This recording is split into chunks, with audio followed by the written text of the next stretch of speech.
तर ह्याला अस्पाक जॉईंट म्हणतात इकडच्या स्थानिक भाषेमध्ये.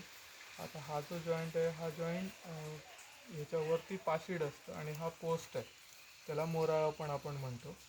तर हा जो जॉईंट आहे हा अर्थक्वेक प्रोन जॉईंट पण म्हणतात त्याला, कारण की हा जॉईंट जर आपल्याला उघडायचा झाला तर हे कसं उघडणार, हा जॉईंट आधी कसा होतो, तर हे एक वेगळं लाकूड आहे.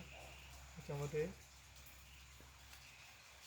हे जे लाकूड आहे म्हणजे ज्याच्या खाली आपला सरी ज्याला आपण म्हणतो, सरीवर हा एक पीस असतो की ज्याला हा ठेवला जातो ह्याच्या आतमध्ये. आणि ह्या बेसिकली कीज आहेत त्याच्या, ह्या की ह्याच्या आतमध्ये होल करून आतमध्ये टाकलं जातं. आणि हा जो पोस्ट आहे हा पोस्ट असं टाकून ह्याच्या आतमध्ये टाकलं जातं.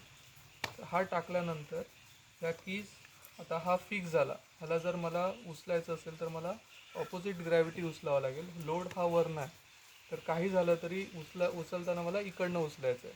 दुसरा, हा पोस्ट इकडे तिकडे हलू नये म्हणून ह्या कीज दिल्यात आणि ह्या की ह्याच्या आतमध्ये टाकल्या जातात.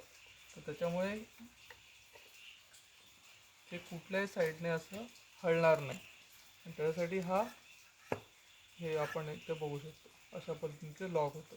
तर हा पोस्टसाठी आणि रिच बीम याच्यावर स्टडी ठेवण्यासाठी हा अत्यंत महत्त्वाचा जॉईंट आहे.